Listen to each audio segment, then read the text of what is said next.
Hello everybody, and welcome back to another video. By what the mic is picking up, I think you can hear the background noise. It's the filter for the turtle tank. Yeah. Again, new setup. I figured I'd let you see what I see until I start reading. I probably forgot to check. I forget to... Okay, we're gonna read His Reasons. It's a Todoroki X Reader fanfic by AshleyH713. We're gonna do chapter 14 today. I should probably get to that chapter, shouldn't I? I was still in chapter 13. Here's chapter 14. Got a couple other stories to read, so I'm going to read one chapter here, and hopefully have time for a chapter from Shigaraki X Reader by Sweetie the Fox, and didn't put down the number. Sly Girl to Shigaraki X Reader. They're both Shigaraki X Readers. Let me go see who it's by real quick, because it should still be on my phone, and I don't know why I didn't write it down. Okay. By Sweetie Kitty 2468. This one is by AshleyH713. I'm getting off topic. So, yeah, let's make this quick so I can get to the other stories and get them all posted, because this one's going to be posted tomorrow. Yeah, this one's going to be posted tomorrow. Then, the Shigaraki X Reader is going to be posted the next day, and then Sly Girl, which is also a Shigaraki X Reader, will be posted the next day. So I'm going to sparsely post them every 3 days until I run out of chapters to post for yeah. Okay, let's begin. Groaning in her sleep, Amari groggily opened her eyes to the sound of her phone going off on her bedside table. What time even was it? She hardly remembered going to bed at all. She rolled over to the side and slammed her hand on the table, picking up the object in slight irritation. Who the hell calls this early? It was obviously someone that didn't know Amari wasn't really a morning person half the time. Flipping open the surface, she answered into the phone, a slight roughness in her voice. Hello? Who is this? The line was silent for a couple moments before a small chuckle was heard on the other line, and a voice that made her heart drop in her chest. It sounds like I interrupted your beauty sleep. Widening her eyes in confusion and fear, Amari sprang out of bed, now realizing who it was. Purple-skinned zombie man? What the hell? How did you even get my number? The villain seemed to frown at that. The name's Dobby. Would it kill you to use it once in a while? Mari shook her head in response. Whatever, leave me alone. I don't want to have a sharing circle with you again. Dobby raised an eyebrow at that. Well, that's not very nice, after I took the time to call you and everything. Yet the girl wasn't amused. Yeah, sorry, but I don't take kindly to people who torture me. Now give me one good reason why I shouldn't go give this phone to All Might right now.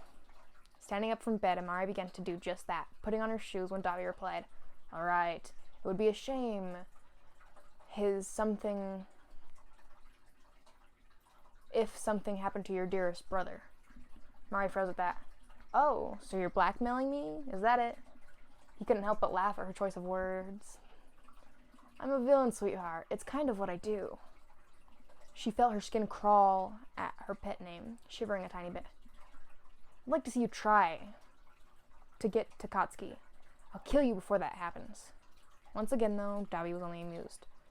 With what quirk? I'm pretty sure we both know you are as useless as a Pomeranian right now. So let's not start with the threats. I just called to see if you thought about the things I told you before. Amari felt her heart drop in her chest, knowing that he was right. With no quirk, she couldn't really do much. But it's not like she would let him know that. Do you really think I spent all day thinking about you? Because if so, then you will be sorely disappointed. I've already forgotten every useless thing you said back then.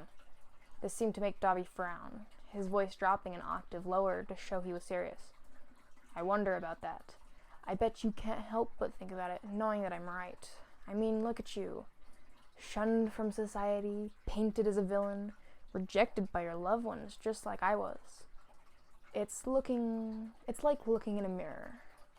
Scoffing back, Amari replied, Oh, please. I already said, I don't want to hear about your depressing childhood.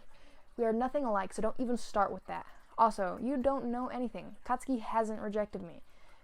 I just haven't proved myself yet. She heard a loud sigh through the line then, Dobby obviously not impressed by her words. I've heard that one before. You try again and again to win the approval of your family, but time and time again you are only left with disappointment, right? What will you do when you finally figure out that it doesn't matter what you try or how hard you push yourself? You will always be seen as a villain and rejected by them. She really hated to admit it, but his words did hit kind of close to her, recounting all the times that Katsuki rejected her. Shut up. You don't know anything. I am not a villain, you asshole, so don't assume you know everything about me. I literally just met you, you creep. Although, Dabi wasn't done coaxing her, speaking low and smooth. And what about Todoroki Shoto?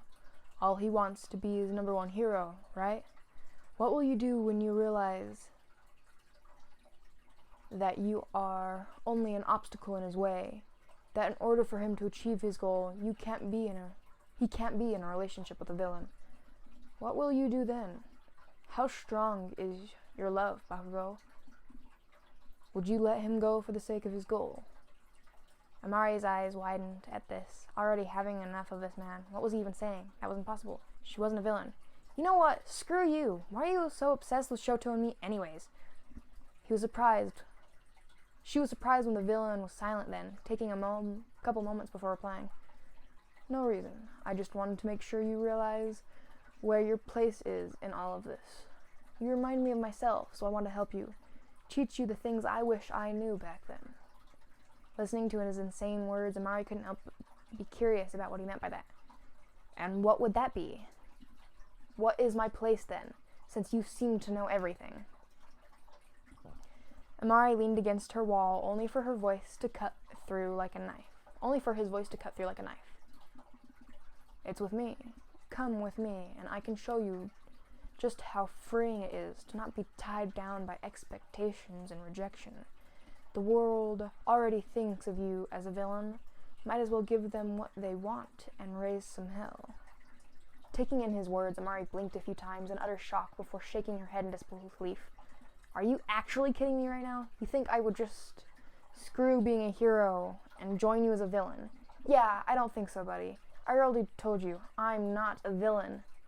Although, Dabi replied back smoothly, you say that now, but just wait until the world throws you away because you have no quirk and no use. Once they label you as a villain, it's over. There's no going back from that. All you'll ever do now is bring down the people around you. Do you really want to do that? Narrowing her eyes in anger, Amari hissed back angrily, you know what? This conversation is over. Don't ever call me again unless you want me to kick your ass. I know I don't have a quirk right now, but I will damn well find a way if I ever see you. Mark my words, purple skin zombie. I can't say that name with a straight face, but I'm gonna try. Mark my words.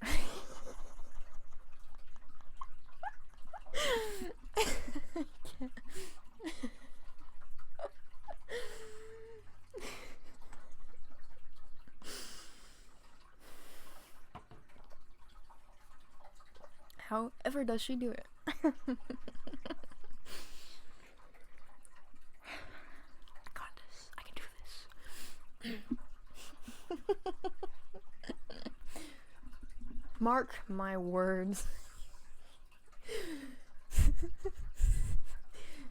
You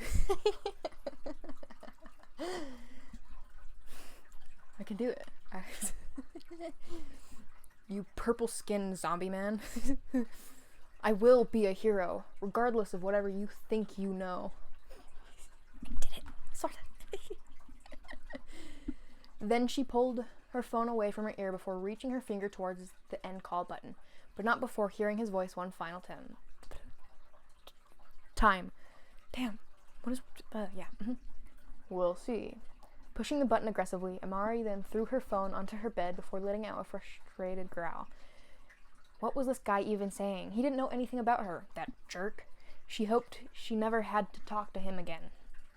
Suddenly, a loud sound pounded on her door as Katsuki's voice rang out. Come on, Amari, it's time to go. Get your ass up already. You have 5 seconds before I come in and drag you out over my shoulder. She frowned at his words, quickly grabbing her bag and trying to forget about that guy's words as fast as possible. There's no way in hell he's telling the truth. None of those things were going to happen to her. Right? Walking down the hallway, Amari heard the vague whispers around her in a clear echo. They seemed to be consistent now, that her name had been leaked to the press. She supposed it did seem weird for a supervillain to be at a hero school. Oh, a supposed villain. What is wrong with me? I'm just that tired. For a supposed villain to be at a hero school. She tried to block them out, though. After being at school for a couple weeks, they just started to become normal to her, as sad as that may have seemed. Mari then suddenly bumped into a random student from another class, causing her to lose her footing slightly, the boy's voice echoing through her chest. Villain. She frowned at that, trying to fix herself when Katsuki walked past her, grabbing the poor boy by the collar and shouting, "Hold on a minute, what the hell did you just say? You better fucking apologize for bumping into her, bastard." The boy shook in fear as Amari's eyes widened, already reaching forward to her brother to stop his rage. "Katsuki, stop it, it's okay." Although Bakugo didn't take those words kindly at all. "Of course it's not okay. This extra pushed you over on purpose. Obviously he has a death wish."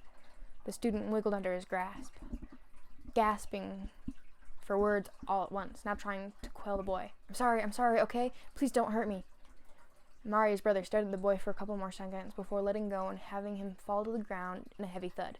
"Damn right you're sorry. If I ever catch you doing that again, then you're dealing with me. Understood?" Nodding his head, the boy bowed once before hurrying away. Bakugo now satisfied with his work, that was, until he saw Mari's face. "You really didn't have to do that." Matching her frown, Katsuki scoffed. "Of course I did. All these damn bastards think they can mess with you and they have another thing coming." She sighed heavy at that, never really liking his violent nature from the beginning, but putting up with it. She just wished he could be nicer sometimes. Just then, a voice from the right stopped him, now hearing Denki in the corner snickering. "Since when did you get a sister complex, Bakugo?" Feeling his palms rise in heat, Katsuki sharply turned to the boy in anger. "What did you just say?" "I don't have a sister complex, you bastard. Say that again and see what happens." Although Denki was feeling brave today for some reason, choosing to egg him on a little more. "Come on, everyone's talking about it. You never used to care about anything, and now you punch anyone that even looks at Amari wrong. Sounds like a sister complex to me." Twitching his eye in rage, Katsuki's palm began to spark, already racing forward to fight Denki. "That's it! Come here, you bastard!" The boy flinched at that, pulling his hands back in defense. A couple months back, he knew Bakugo would have just blown off the comment, but now he looked like he was going to kill him. "Hey, take it easy. It was only a joke." Raising his arm up to let off an explosion, he suddenly felt a soft weight to them, turning slightly to see Amari holding him back. "Katsuki, seriously, cut it out. It's not that big of a deal." Yet Bakugo wasn't done, pulling his arm away from her roughly. "Anyone that thinks they can insult me has another thing coming to them. Let me go." Denki took another step back, only for Bakugo to pull his arm back harder, focusing his explosion when his elbow connected with something, now hearing a muffled groan behind him. "Oh, fuck." Turning back in confusion, Katsuki gasped when he saw Amari clutched over in pain, holding her cheek as she seethed. Oh crap, had he accidentally hit her with his own careless rage? "Amari, shit, I'm sorry, let me see." He reached forward to touch her cheek when the girl just slapped it away, staring at him angrily. "What the hell is your problem, Katsuki? You need to calm the hell down and stop trying to punch everyone that looks at me wrong. I get it, you're trying to help, but it's only making everything worse, damn it. I swear, you're so frustrating sometimes." Staring at her absolute shock, the room became quiet as Amari brushed off her uniform before sighing and immediately feeling bad. She knew the Bakugo was trying his best, but she couldn't help but hate his high-strung nature. "I'm sorry, I didn't mean to snap at you. I know you mean well, it's just... Can you maybe try not to kill everyone you see?" Katsuki still remained silent at her words, knowing she wasn't going to get a response. "Sorry again, I'm just gonna head to class early. I'll see you around, Katsuki." Then she turned on her heel and walked away from the scene, causing her brother to frown. He meant well, but maybe his actions were a bit too high-strung. He just wanted to show his sister that he was serious about sticking next to her. Perhaps he was still going about this wrong. When Amari walked into class, the first thing she did was drop her bag on the table before slamming her face head first into the surface of the desk, like she usually did when she was pressed. She then let out a loud groan before feeling a hand pop on her hand. "Rough morning?" Turning to the side, she found Shinso staring at her in question. "Don't ask. My stupid Bakugo side came out again when I didn't want it to." He nodded his head at that, seemingly understanding. "Ah, that. So what happened this time? Did you snap at your dear brother?" or your loving boyfriend.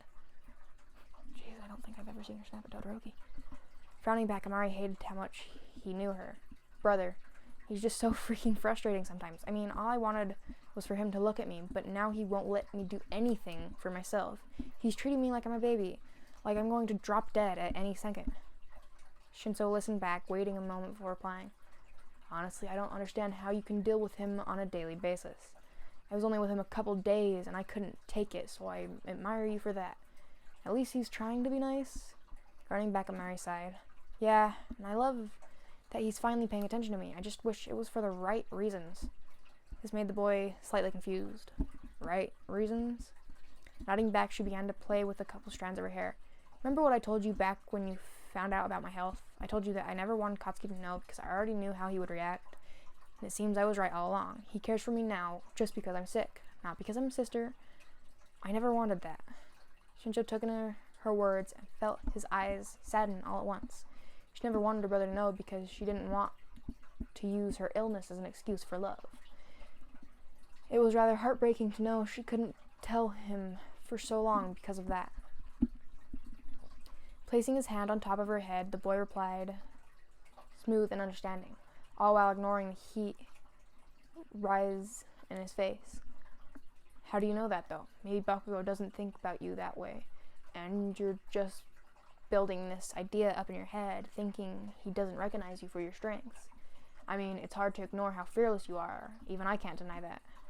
I'm sure he sees it too. At his words, Amari lifted her head up, a slight smirk now on her face. Oh, really? You think I'm fearless?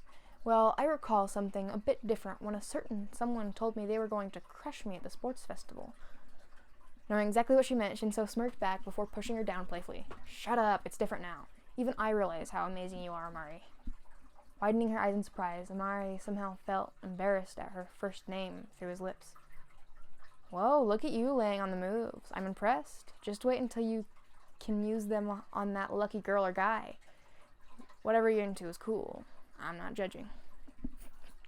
She patted him on the shoulder, and Shinso didn't have the heart to tell her that the one he had feelings for was her. Yes, he liked her, but he was also smarter than that, knowing that she loved Todoroki and that Amari was already dealing with so much. She didn't need another thing to worry about right now. Yeah, wouldn't that be nice? Smirking back, Amari stretched out her arms before thinking for a moment. You know what? Maybe you're right. Katsuki is brash, but I should be happy he's noticing me. I just wish we could get along with each other better and not just see me as a charity case anymore. Shinso nodded his head in response and replied, You'll get there. You can do anything you set your mind to, after all. That's one thing I admire about you, I guess. Mari turned her head in confusion. Then, before leaning forward and touching the boy's forehead, Are you feeling okay? You aren't usually this nice. I already have Katsuki acting creepy. I don't need you to. At the contact of her hand on his skin, Shinso pulled away, hoping that she couldn't see the light blush on his cheeks. Would you stop it? It wouldn't kill you to take a compliment once in a while. You know what? Fine. I won't ever say anything nice about you ever again if that's what you want. She stared at him for a couple more seconds before slumping back in her seat, smiling to herself while teasing. Well, I suppose it's not that bad. I guess I should take a picture then. This is such a rare moment after all. Frowning back, Shinso pushed the girl playfully in response, a smirk hidden beneath the fake annoyance. Shut up, short stuff. Winking back just as playful, Amari replied, Never, Shintos. Just then, the bell rang next to them, signifying the start of class. Amari still wasn't overly thrilled about being dropped from the hero course, but with people like Shinso here, maybe this wasn't all bad after all. After the bell rang, Shinso and Amari were on their way to lunch when she caught Todoroki a couple feet away talking to some Class B students about something in particular. He didn't really look all that interested, to be honest. Raising her hand up to greet him, she paused when a couple voices to her left caught her attention. They seemed to be focused on Todoroki as well. Isn't that Todoroki from the hero course? Her friend nodded her head in agreement before pointing in his directions. Yeah. Hey, did you hear the rumor? Apparently he's dating a villain. Gasping in response, the other girl replied, Whoa, no way. That's him? I can't believe he would do something like that. Doesn't he want to be number one? It's gotta be hard with a villain following him. Fuck.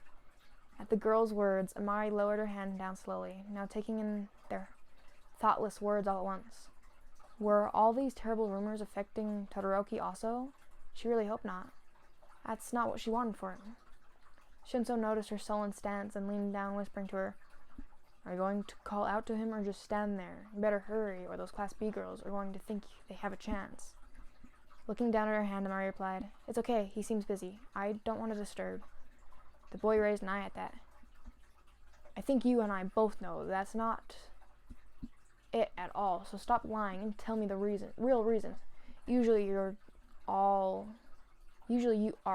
giddy to go over there." Closing her eyes for a moment, she answered, "I don't know. You heard those girls. The last thing I want for him is to have to deal with these rumors also." Shinso turned back to Todoroki then, who still hadn't noticed them, and sighed. He already knew that her boyfriend wouldn't care about that kind of thing, but he could also see her worry. "You don't think he can take it?" Shaking her head, Amari replied, "No, I know he probably can. I just don't want him to. It's okay, I'll talk to him later, when there aren't so many people around.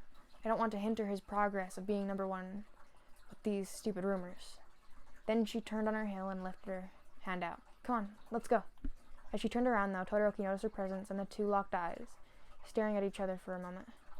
He started to walk towards her, and the whispers started immediately, causing Amari to slowly take one step back, concern and slight fear in her eyes.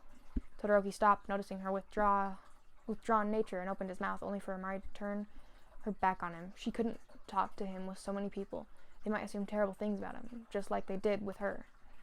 Closing her eyes in pain, Amari then walked away with the boy she loved, with Shinso trailing behind her. The whispers now dissipating as she left. It worked. They stopped talking about him. That was supposed to be a good thing. Yet why did her heart feel so broken because of it? After lunch, Amari was walking back to class when a voice spoke over the hallways, calling out into a large space. "Bakugo Amari, please make your way to the principal's office immediately." Turning her brow in confusion, she turned on her heels towards the location, not really sure why she got called over in the first place. She thought everything was settled between the heroes and herself. She found the door soon enough, knocking on the surface before entering slowly. "Hello? You wanted to see me?" Although when she turned that corner, Amari never expected to see Endeavor seated to her left-hand side. Just seeing his face made her frown. "Oh, it's you. I thought you were done with me." He only stared, though, pointing to the seat across from him. "Sit, Bakugo. We have much to discuss." Scoffing back, Amari replied, "I don't have anything to discuss with you, so if you would excuse me." She then tried to turn to the door, only for him to speak again.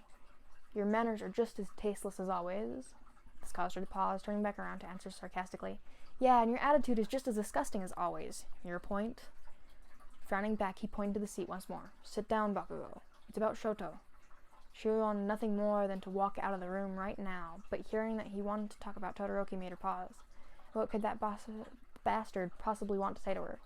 She was honestly curious. Amari rolled her eyes once before flopping down on the sofa, crossing her arms in annoyance. "Fine, I'll bite. What is it that's so important you had to call me here from class?" Once he knew she wasn't going to move, Endeavor took out a small envelope from his back pocket and placed it on the table. "I'm sure you're aware of the mess you're causing the hero agencies right now with your unruly behavior. Many of the citizens aren't pleased with you roaming free." Nodding her head, Amari replied, "Yeah, tell me something I don't know. But like I already said, I'm not a villain. I never wanted to hurt anyone." Endeavor seemed to understand that, though. Even if that was the case, the citizens have only ever seen the after effects, which means they see you as a villain. Choosing not to answer that statement, Todoroki's father then pulled out 5 magazines from his back pocket and placed them on the table as well. "I'm also sure you are aware of Shoto's dream of becoming #1 hero." Raising her brow, Amari answered back sharply, "Was that his dream or your dream?" Frowning back, the man ignored her jab. "Regardless, that is the sole reason he decided to attend UA. Whether it was to spite me or not, his goal has still remained the same." Amari knew very well what Todoroki's goal was, recalling him being harsh with her when they first met. Heck, the only reason they became friends was when Amari proved she wasn't an enemy. "Okay, so you're telling me this?" Endeavor seemed to be waiting for that question, though, sliding the magazine towards her side of the table. "Read them."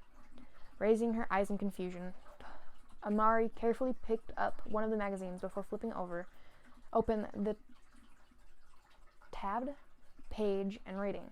It seemed to be an article about Todoroki and his family. Although as she read further, the girl couldn't help but widen her eyes. The things they were saying about him were absolutely terrible, and all of them were because they were dating. Apparently, because Amari was suspected to be a villain, it also brought up suspicions with Todoroki, calling him not worthy to be a hero. What even was this? Feeling her hands shake, she picked up the other magazines before reading similar articles, now hearing Endeavor in her ears. As you can see, because of your little stunt, the public has decided to condemn anyone associated with you. And that includes Shoto. Mari slammed the pages shut then, not fully understanding everything. Wait, that doesn't make any sense. Why are they criticizing him? He tried to stop me from hurting everyone. Nodding his head, Endeavor replied, yes, but with your close relations, the media can't help but think you corrupted him in some way. A sharp feeling of anger appeared in her stomach. Then, as she rose out of her seat, that's bullshit. I didn't do anything like that. Shoto is completely innocent. The man didn't seem bothered by her anger though, just reacting calmly. You and I both know that, but the media have no other choice but to believe their own story. Shaking her head in utter anxiety, Amari felt her breathing pick up slightly. What was even happening? She never wanted him to face this much pain because of her. All of this was her fault. No, it can't be. There's got to be something I can do to fix this. Endeavor was silent for a moment before speaking back. There is, actually. Hope appeared in her eyes then, ready to do whatever it took to clear his name. Really? What is it? Looking down at the table, the man then placed his hand on the white letter before handing it to her. Seeming confused, Amari carefully touched the letter before opening the seal and reading contents that were very familiar to her. That girl's stomach dropped into her chest when she realized what it was. It was the marriage interview request. Gripping onto the paper for dear life, she whispered out, "No." Deborah's voice cut through her then, pointing to the letter in question. The only way to change the reporter's mind is to detach yourself from the situation. Right now, the reason Shoto is being criticized is because of you. Feeling her mind jump around in 100 different directions, Amari threw the paper down, shouting back angrily, "Screw you! You're telling me to go along with something he's against? Fuck that! You know how much he hates court marriages, and besides that, there has to be another way." Sighing in frustration, the man stopped her. The only way Shoto can regain his status and approval of the crowds is to show the world that he's considering other options, besides a possible villain. I'm not insinuating he gets married now. The boy is still in high school after all. This is all just for public relations, to quell the people's worries. If Shoto wants to become the new symbol of peace that desperately, then he can't have a villain attached to him. The people will reject it. Mari shook her head in disbelief at that, as Endeavor continued, "Bakugo, I understand you have feelings for my son, but you need to realize that you are getting in the way of his goal. The sole reason he came to UA. Do you want to hinder him any more than you already have?" Hinder? The word felt funny on her tongue.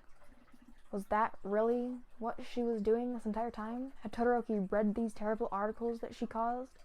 She couldn't even begin to think of the unknown hardships she might have been responsible for. Lowering her head down to the floor, Amari muttered, "What do you want me to do?" The man pointed to the letter in response. "I can't fix this problem unless Shoto agrees to go to the interview. And there's only one person who is holding him back from saying yes." Mari understood what he meant right away. He meant her. She was the reason he kept turning down those interviews. He wanted her to convince him to go, although that wasn't something she could do. She couldn't even imagine a life without Todoroki. Never mind letting him go. The idea seemed almost heartbreaking, but she had to if she wanted to if she wanted to maintain his dream. Not giving a response, Amari just stood up from her chair before moving back to the door and slamming it behind her, now utterly numb from what she had heard. Later that night, Katsuki was walking down to get a drink from the vending machine when a light from the back of the dorms caused him to stop. Who could possibly be out this late? After getting his drink, Bakugo popped the top open and walked inside, only to find his sister training by herself. She looked to be running around the track a couple feet away, pools of sweat building upon her body at a rapid rate. He told her to stop pushing herself. What was she even doing? He thought about calling out to her when Amari stopped running, collapsing onto the ground and breathing heavily. She was now clutching her chest, and as in physical pain, gasping out in short breaths. Fuck. It's not good enough. God damn it, why? Why can't I? Katsuki's eyes widened at that, putting his foot out to run to her when she started slamming her fists into the ground in utter anger and devastation. His sister, she was breaking apart right before him. Balling her fists on the track, Amari closed her eyes in pain as a loud and heartbreaking sob echoed from her throat. All of those weeks of keeping her in her angst came pouring out in waves as she cried into the ground. Her brother could only watch in horror at the girl who thought no one was watching, now cradling herself on the floor as she grew herself hoarse. So this was the Amari she never wanted him to see. Alright, check her out. I'm gonna go post this and then read a couple more stories and post those. Yep, check her out. I did already say that, right? That was sad. I wonder what's gonna happen to her. Does she end up joining the... I doubt it. She won't join the league. But she probably will. Like, she'll do something. She'll hide herself away. I just don't know what she'll do. I feel really bad for her. Is that is that a bad thing? I feel bad for a fictional character? No. Yes? I don't know. Depends on who you talk to. Alright, people would say it's a stupid thing. Other people would say it's a good thing because it shows empathy. So, and I'm talking on. So, I'm gonna end this here. You will hear me in the next video that I'm gonna go record right after I post this video. Yeah, bye-bye.